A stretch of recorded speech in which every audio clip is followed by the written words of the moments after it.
deosebit special pentru Luca și pentru Lucas.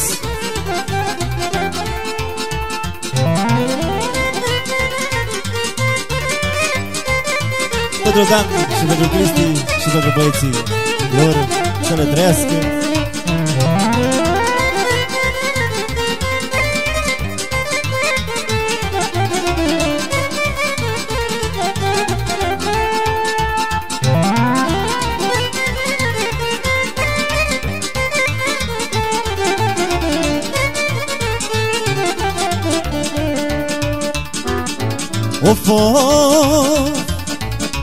Ascultă băiatul meu, mă,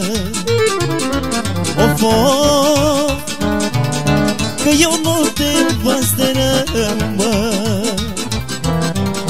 Ascultă și ia aminte sfatul meu bun de părinte, tăicuță să fii cu minte,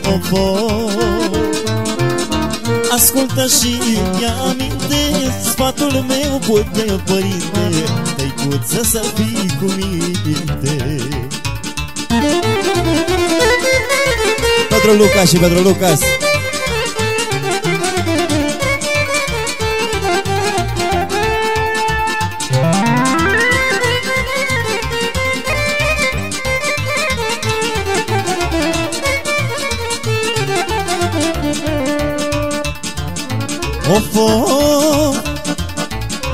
Văd că ți-a dat mustăcioară,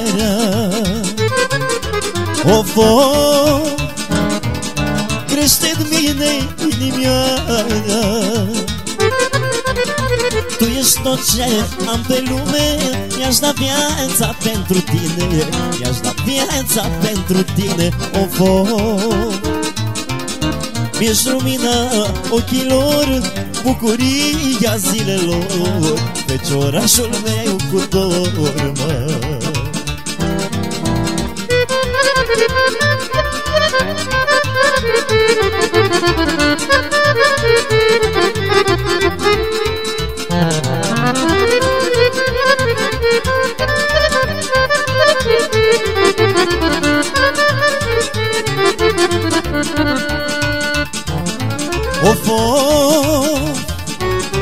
Băiatul meu să mă asculți, mă,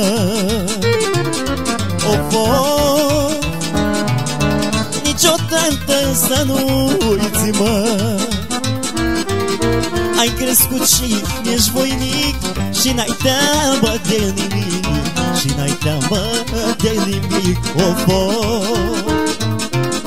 de-o vrea bunul Dumnezeu să facă pe placul meu, să facă pe placul meu, mă.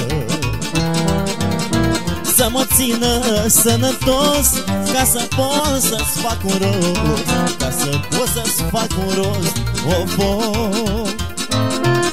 te-am crescut aranjat și pot să vor